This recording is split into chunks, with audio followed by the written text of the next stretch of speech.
Speaker. Deputy Speaker, I rise to address the Tobacco and Other Smoking Products, Vaping and Other Legislation Amendment Bill 2024. And as has been noted by previous speakers, the LNP will not be opposing this bill. We won't be opposing this bill because vaping is a scourge on society, in my view. Hopefully that's something we can all agree on. I've got 4 young kids and it concerns me how prevalent vaping has become amongst young people and how easily accessible they seem to be, even with laws that are in place. When I visit high schools around my community, I'm often told by staff that one of the main challenges that they deal with is the use of vapes on school grounds, students gathering in bathrooms and hidden areas in the school to share a vape or an e-cigarette. Last week, I was at a mobile office outside of one of my local schools, not on school grounds, but in the park nearby. And after school finished, some kids came over, some young lads that are in year 8, and one of them was quite the vape aficionado, and I asked him what he found useful about it after we spoke about the merits of vaping or otherwise. And he said he liked the taste. He said he enjoyed it, and I said, well, you realise that's what it's doing to your health, mate.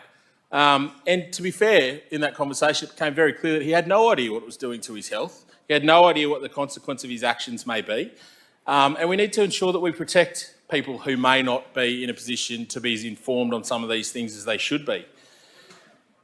Being under the legal age to purchase smoking products hasn't stopped young teens, whether that's e-cigarettes or vapes. But what is especially worrying is hearing that those kids are connecting with adult strangers online, getting them to buy their vapes and then meeting them in person to make the exchange. I'm sure that's concerning for all parents, all adults in our community. Nothing good can come from that course of action. The reason I brought that up is because it's been happening for many, many years now, and it's feedback I regularly receive, and there's been very little in policing or enforcement, and I acknowledge that there are limited resources for authorities to be able to enforce some of these issues, and that's a problem for our society, it's a problem for business, it's a problem from a public health perspective. And it's all well and good for us to voice our disgust with respect to illegal tobacco or vapes, but we also need to ensure that we resource departments appropriately so that they can take real action to crack down on those who do the wrong thing. I've been contacted on several occasions from residents and business owners in my electorate about chop shops that are operating across the Sunshine Coast. There's one on the main street, probably 200 metres down from my office, and it's pretty clear, I think all members of the House would acknowledge that some of these chop shops just blatantly break the law and there is very little consequence. I know you, Mr Deputy Speaker, as the member for Southern Downs, has raised this in the Parliament in the past. This is true in many electorates across the state. In my role as the Shadow Minister for Small and Family Business, legitimate businesses who are able to legitimately sell tobacco frequently raise the issue with respect to illegal businesses selling chop and illegal tobacco and the impact it has not just on their trade but also with respect to their customers who are often buying something they have no idea what the product is. And we've also seen the associated link between organised crime and these chop shops in many communities across the state, including my own, admittedly just across the boundary in Nindri. But we have had legitimate tobacconists raided, ram raids and tobacco stolen, I would contend, largely to drive them out of business because chop shops are seeking to take their market. And what's very clear is that behaviour, as I said before, just like vapes, it's been happening for years, but there's been no serious penalty. We've seen no marked increase. So the question has to be asked, what is going to change with this legislation? If authorities do not have the resources to be able to enforce legislation, what's the point of passing legislation in the first place? Most small and family businesses are trying to do the right thing. They're following the direction to stop the sale of vapes containing nicotine, but not all shops are doing that. It's very clear that there are a number of businesses who openly flaunt the existing legislation and regulations that are in place. And the dodgy shops that are out there that are continuing to sell vapes and e-cigarettes containing nicotine, they do that with very little fear of consequence. They know there is not going to be a consequence. And we need to ensure that there is a consequence. We need to ensure that we protect those who are doing the right thing.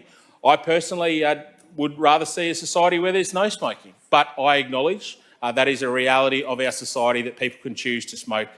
I think we need to protect the community to ensure that the incidence is reduced. But wherever it is legal, we need to ensure that those who choose to do the right thing are protected and those who do the wrong thing are held to account, and that is not happening right now.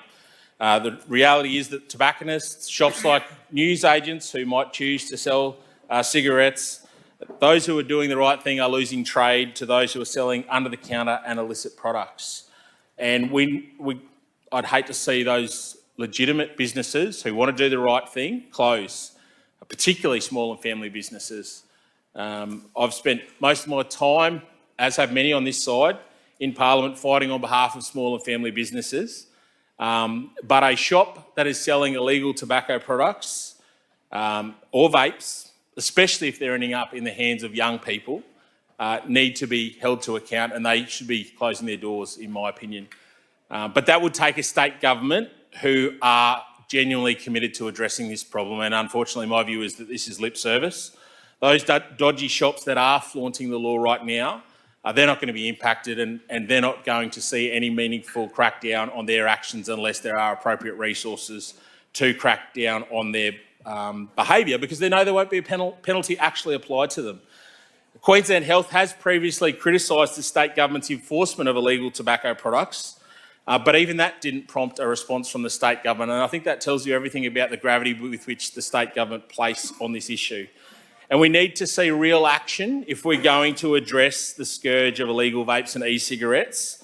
There needs to be additional allocation of resources to departments to ensure that they can enforce compliance. Queenslanders want a government that will not just introduce legislation, but will implement measures which will address the concerns and the issues that are countenanced by this bill. Good intentions are fine, but without action, we're not going to see any improvement on the many issues that are facing Queensland. And it's my view that the only way that we're going to address these concerns is by changing the government on the 26th of October. And what has become very clear is that this government does not have the intention to take the action that is necessary. They're happy to give lip service to some of these issues, but words without action are meaningless, and it's time to show Labor the door in 24.